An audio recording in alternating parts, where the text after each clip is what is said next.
G'day and welcome back to Desert Ran for Hope. I still haven't figured out how to turn off the radio, but we are continuing our trip to Vegas, even if I just screwed up a little bit and didn't quite take the turn off. Instead, I ran into the fence. You know what? We're going to start with a thrilling check of the radio options here. Nope. That does not do it. This also does not do it. Then we're going to go to options. We're going to go to keys and buttons. And I'm going to see if I have a thing for turning off the music. Come on, music controls. Or possibly radio. Audio player R. Okay, that is probably it.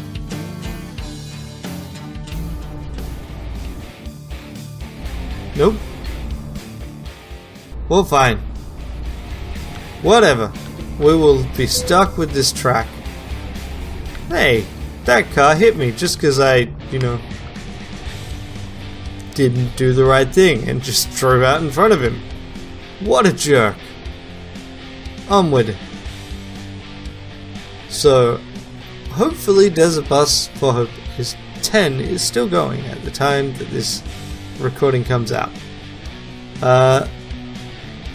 I've been watching it for a number of years, and this is kind of a effort to direct my viewers in their direction, because they are way more popular than me, and deservedly so. They've been putting out pretty awesome internet entertainment for years, but if you don't know about it, I still think it's worth checking out.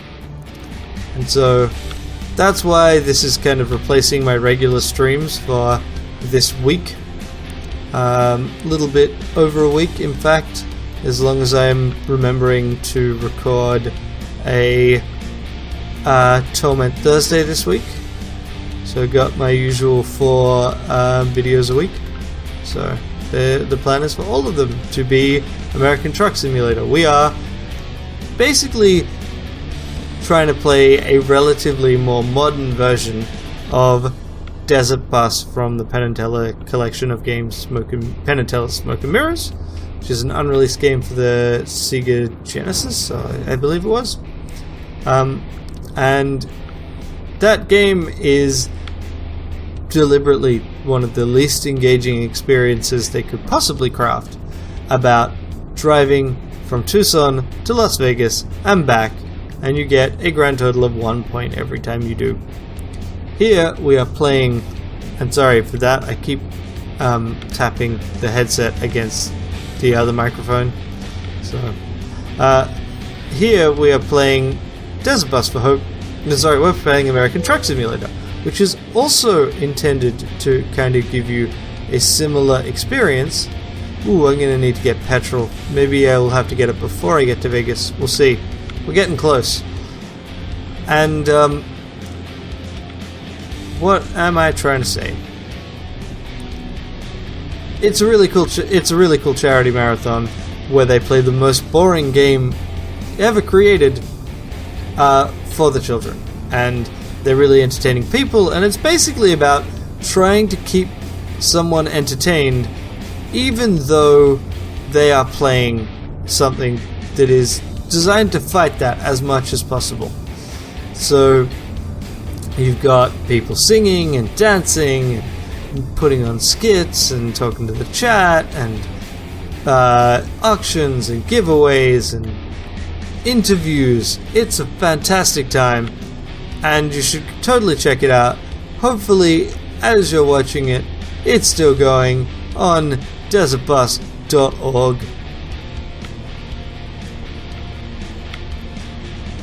But of course, if you tuned in for the live stream preview, then it's still about 20 days away. I would probably have tried to record this closer to the time, but unfortunately I'm going to be away during Desert Bus, so it's going to be somewhat tricky for me to even watch this year. And yeah, that's going to be a problem. Okay, so here is the Hoover Dam. We're real close, but are we close enough? Oh yes, of course. There is also the terrible advice section by Kate and Kathleen, and that is always great. And I'm hoping for another live co-op line episode, non-canon of course. What else? What else can we hope for this Desert Bus season? We can hope for Skeletor singing. That's always a fun time. We can hope. Well, we can look forward to the various bizarre driver entrances, which it's always amazing seeing what people come up with for what is otherwise kind of a fairly basic part of the show. Okay, we're in Vegas. The next step is a petrol station before we completely run out of gas. Unlike this commentary that ran out of gas several episodes ago.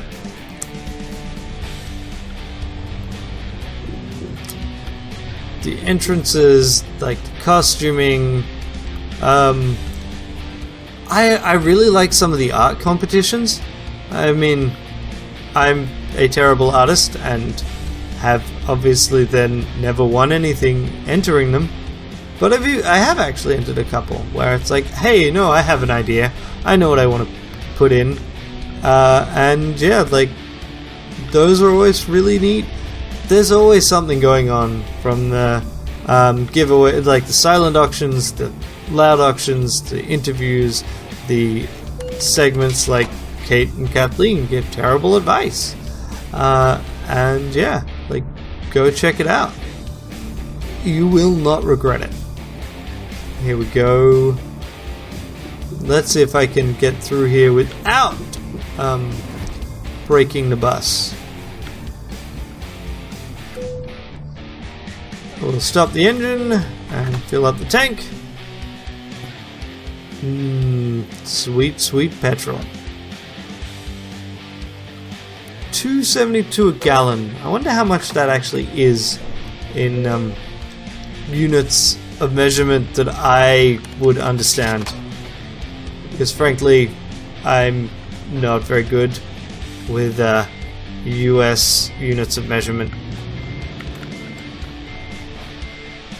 Okay, we'll go back out the way we came, because it's time to return to Tucson. We've got ourselves 1 point.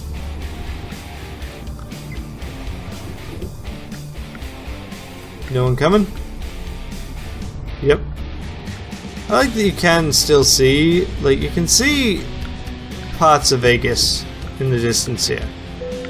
You can't get to them. Alright? I mean, if I were to try and turn right up ahead here, it wouldn't let me. But you can see them in the distance, and you can see if you are familiar with the hotels, you can kind of recognize each of the major ones, I think.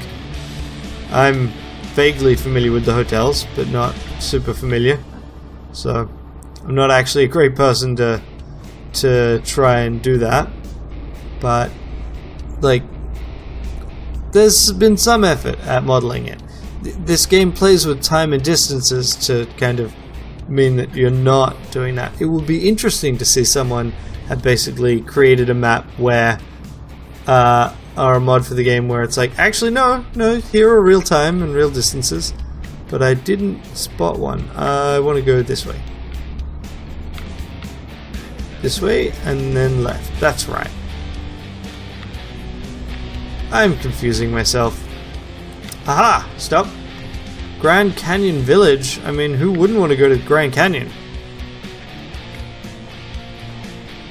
Okay, a liter is exactly a quart, which is a quarter of a gallon. So, basically, what we're talking about is 60 cents a gallon? Wait. No, not 60. 70 cents a gallon? That's so cheap. Man, the US petrol prices are so cheap. I mean, of course, that could be an inaccurate price, but that fits with the kind of things that I've heard about the US and pricing. The least I have ever paid for petrol is, I think, 98 Australian cents a litre. And I realise that diesel is meant to be cheaper per litre, but it's still like that is the least I've ever paid for petrol. It's not actually particularly cheap in Australia, and in Sweden it's more. I don't know, I actually haven't had cause to buy it here because I've mostly been driving people's cars where it's been already sorted. But yeah, they are not cheap places to drive. Europe in general, I guess Europe is not independent in terms of production. I have to say, the Hoover Dam, much closer to Vegas than I remember it being, and also less impressive, but I think it's just you can't get the sense of scale in on a flat screen than you do in real life. And plus, we didn't actually get out of the bus here, because it was a pretty nice thing to look at. 60 cents a gallon is unrealistically cheap, but 60 cents a litre would be $2.40 a gallon, based on the information you gave me, Jean-Marc. So, that's what I'm meaning, because I'm obviously dividing by 4, so I need to divide the price by 4. So you're saying you filled up at $2.09, and that is amazingly cheap to me. Like, the idea that is like literally half the price that I would have filled up it for in Australia, which is the last place that I was, regularly driving. And in fact, I'll be doing a fair bit of driving when I visit there later this year. In fact, at the time that these videos are going up on YouTube, I will be in Australia. I may, in fact, be driving off to rural New South Wales, which is... it's going to be a bit of a drive. It always is, unfortunately. But where people I need to see live, so I get to drive. My partner can't, so that is the downside of our relationship. I have to do all of the driving, and that will remain the case until we have self-driving cars. When we've got self-driving cars, that is probably the first time that a self-driving car is like at a relatively reasonable threshold. And I'm still talking fairly expensive, but not like more than $100,000 expensive. I suspect we will be seriously looking at buying one, because it makes the ability to drive is pretty significant on your independence. And I mean, here in Sweden, I've been following the map when I shouldn't have been. So I'm going to need to work out where I'm going now. But like here in Sweden, I haven't had a car, haven't been able to drive for the past year or so.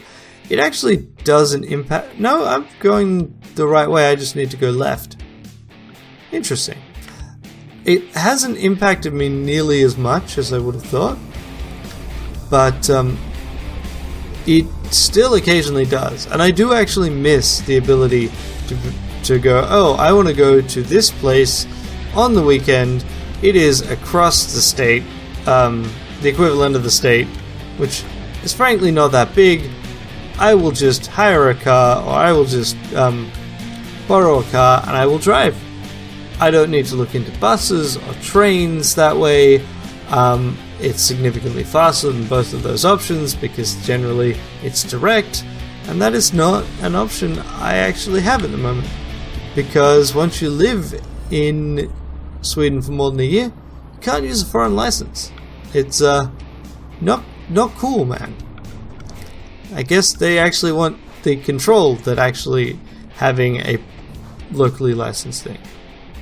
Yeah, see, I totally understand. Across the state is really big to you.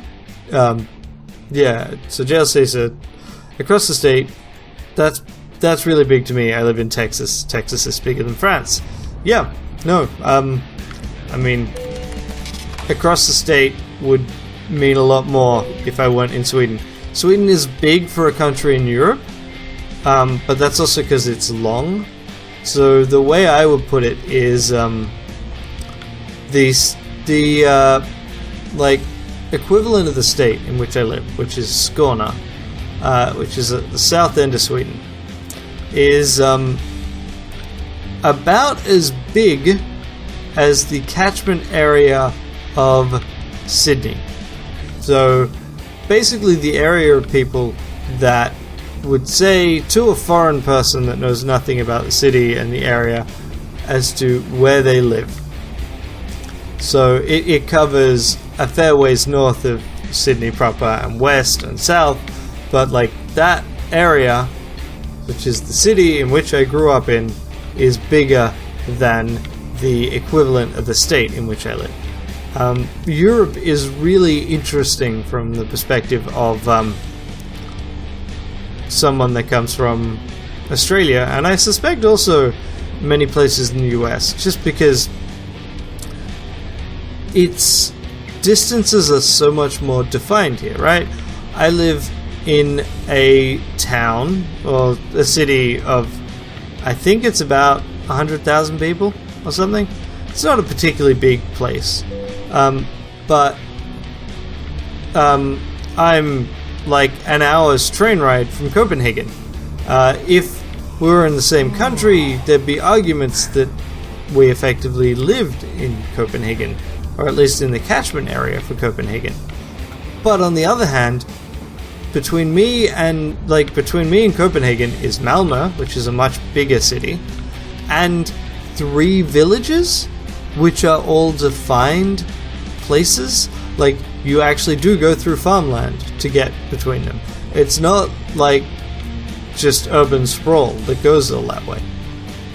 And that is definitely different from, like, if I wanted to live in a town away from it, like the equivalent of Lund in like New South Wales. I'm not sure there is one, because if you were to get a town of that kind of size, it would be a couple of hours drive from anywhere else, and it would be most likely, even if it were this big, it would be based around farming and not based around a university. And yeah, like, it's definitely not the kind of place I'd want to be. Whereas Lund, I'm pretty happy with it. It's quiet, but it's close enough to major transport. It does have things to do, although there's more to do in Malmö and Copenhagen. And it's got IT jobs, which is important as someone that works in that sector. And yeah, like, I'm reasonably happy with Lund. I do miss the takeout options of Sydney. Yeah. So, JLC says, I'm a person who lives in the county south of Dallas County. To any non-locals, I just say I live in Dallas, despite the fact this town has farms and cattle pastures and things. Yeah. Actually, there was a fairly interesting thing. My partner's boss, before he moved to Sweden, he gave a talk at the university on networking and that kind of thing. But he apparently talked about electric fences and like why they use electric fences in various cattle stations in Australia. And it's like, well, the largest cattle station in the world is in Australia. The largest cattle station in the world is specifically in South Australia, and it covers an area larger than Skåne. So, in fact, also, therefore, an area larger than the Greater Sydney metropolitan area. So, it is pretty big. And you aren't going to build physical fences for that area. It's not practical, it's not sensible, it's not going to happen. So that's why you use electric fences. You use GPS collars, you use things that will basically direct and shock the cattle to try and keep them in various areas.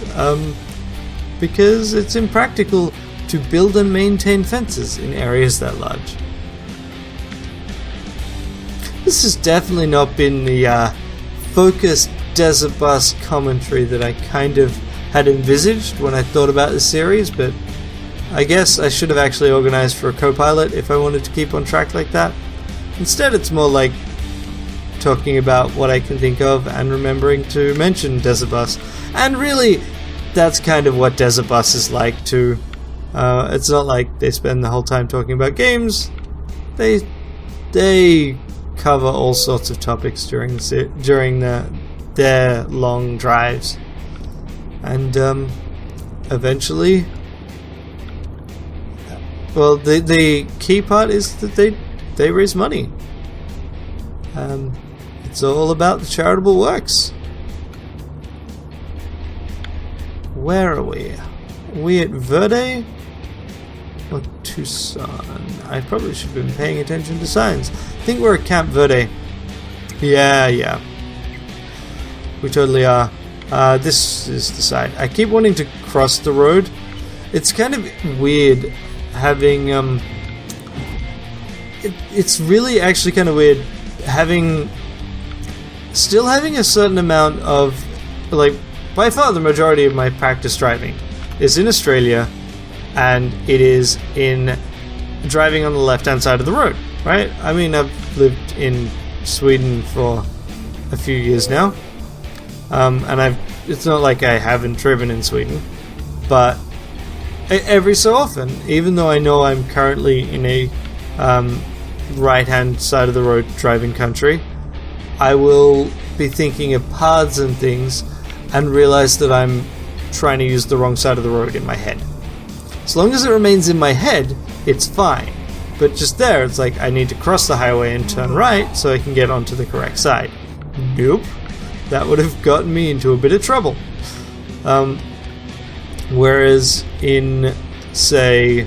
And I run into it in other minor ways, right? So I'm doing driving lessons in Sweden at the moment because I can't just use my Australian driver's license, and I want to get a manual license in Sweden and not an automatic license because it really limits the kinds of cars that I can borrow and hire. Because most people here drive manuals. It's just how it works. So we want to go this way because we want to go to Tucson. Great. And so yeah, I've been doing that. I've been doing driving lessons, and I'm getting there. It's taken longer than I expected, frankly, and that's kind of disappointing. But it's one of the weird parts for me is most Australian cars, the windscreen wiper lever is on the left of the wheel, and the indicator lever is on the right hand side of the wheel, right? It's not actually entirely consistent. Sometimes you have cars that do it the other way around, but here it's really consistent. It's indicator on the left, windscreen wiper on the right. And what I find really weird is those are two separate pieces of information. And I've been driving a lot, but it's rarely been raining. So when I'm driving, I use the correct lever. But as soon as I go to turn on the windscreen wiper, I use the wrong lever. Because despite the fact that, these are related pieces of information, only one half of it has successfully worked its way into my head.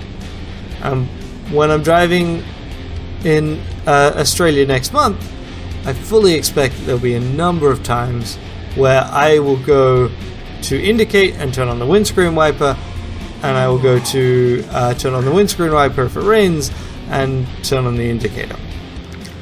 But the key part is I will learn each of those pieces separately, because apparently that's how my mind works. They are distinct. And I guess video games have taught me that the same button can do multiple things depending on the context. So why wouldn't it work that way in the real world too? Come on, we're nearly there. We've nearly managed to get 2 points in the one trip. Hey, Mr. Policeman, How's it going? Whoops. Probably shouldn't have turned to look at him.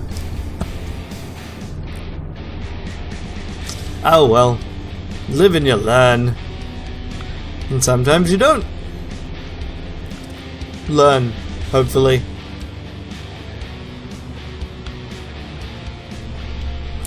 Yeah, I'll just use the shoulder, actually. In the future there. No one's ever on the shoulder. It's always fine. We don't want to leave the road here, but we're getting close to Tucson. Oh yeah. Have we been fired from our delivery job yet? Because we're pretty late.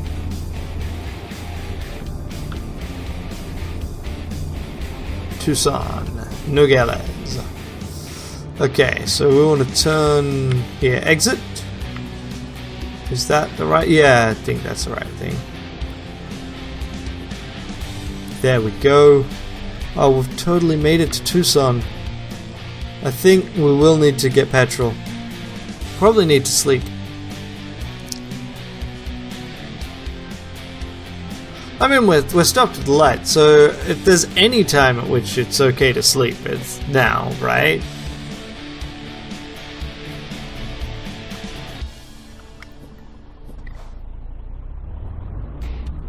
Around we go! Really? Straight into a red light? Come on, traffic gods. Why hast thou forsaken me? Come on. We're so close. We just need to go and sleep and get petrol. Do we get petrol and then sleep? Or do we sleep and then get petrol? That is the question. Okay, so we're gonna go this way and around.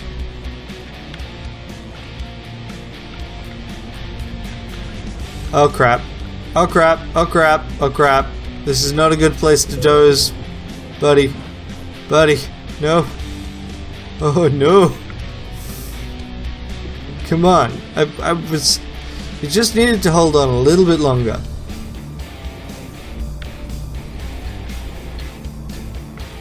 We're nearly there. Okay, now.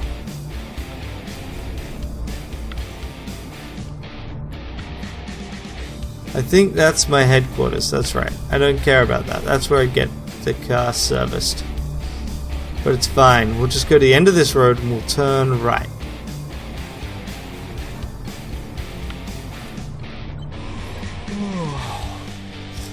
Yes, I get it. I'm tired. I need to sleep. Because I'm some kind of weak human. But let me get to petrol first. Come on.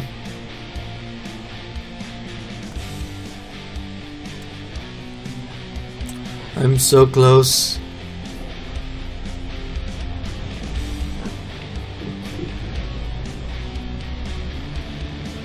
No, no, no, no, no, no, no, no, no, no, no, no, no. No, no, no, no, no. No, no, no, no, no.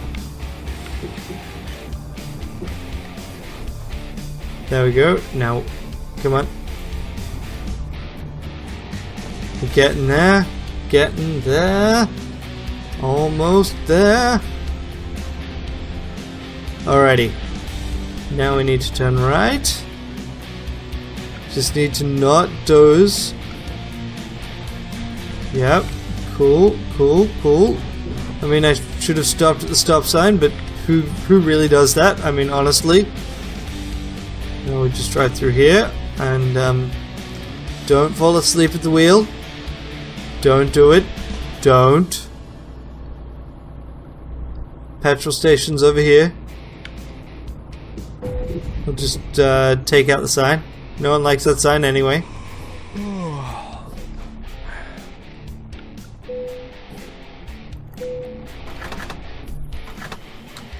You gotta hold down the button to refuel. Oh wow, look, the diesel price here is way lower. It's 204. And now, whoop, just show me the map again, please. No, not that map. This one. Yes!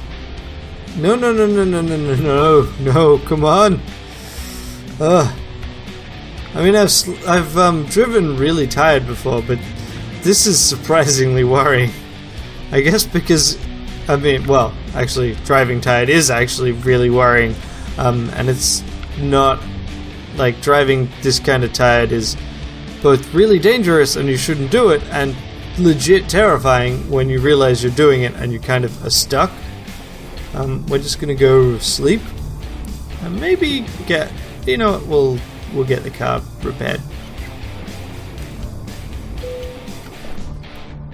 I'm doing it, come on.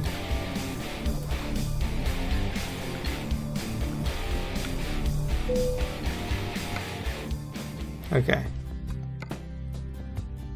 Alright, so we repair this with just a little bit of chassis damage.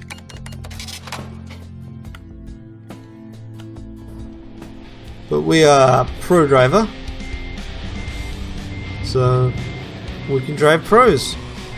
Ah, come on, just look, see, over here, I'm just gonna pull up into this place and go to take a nap. And nap time! Oh yeah! Alright. Now I guess it's time to head back to Vegas. But that will be next time. Until then, have a great day, and remember to check out desertbus.org and see what shenanigans they are up to.